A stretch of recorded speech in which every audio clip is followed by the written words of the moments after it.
Hello, this is One Person Studio here, and welcome to my coding game series where I solve problem-solving challenges on easy difficulty. Today, the puzzle that I'm going to solve is called Merlin's Magic Square. In this video, there's going to be two parts. The first part is me reading the goal, and the second part is me solving the puzzle.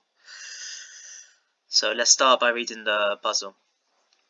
Merlin was a handheld electronic game device from 1978. He played multiple games with the kids back then, including Magic Square. We will refer to each location within Merlin's Magic Square using this numbering system, which is 1 to 9. The asterisk means lit, and this sign right here, it means unlit. The situation. You and your friend Lizzo are given a start in the Merlin's Magic Square, which consists of 3 rows or 3 characters, which is right here. And you'll want to solve it by changing it into the solve state, which is right here. So your task is, Lizzo presses some buttons, such as 884, meaning first she presses 8, then 8, then 4. You only need to press one more button to solve it. What button is that? The rules of Merlin's Magic Square. When you press a corner button, which is 1379, it reverses the 4 buttons in the 2 by 2 corner square.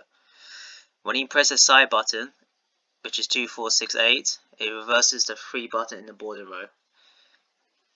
When you press the middle button, which is 5, it reverses the 5 buttons in the middle shape. In brackets, reverse means that if it's lit, it becomes unlit. If it's unlit, then it becomes lit. The solve state is when all buttons are lit except for the middle one. So there's 2 links right here. I'm not gonna play it right now, but I would definitely leave it down on the description so you can check it there. So back to the input. I'm not gonna do JavaScript. I'm gonna do PHP, so new language. I haven't used it before. Well, I have used it before, but not on coding game. So the first 3 lines are basically just starting Merlin's Magic Square in 3 rows. The line below that is the numbers of the buttons that Lizzo presses.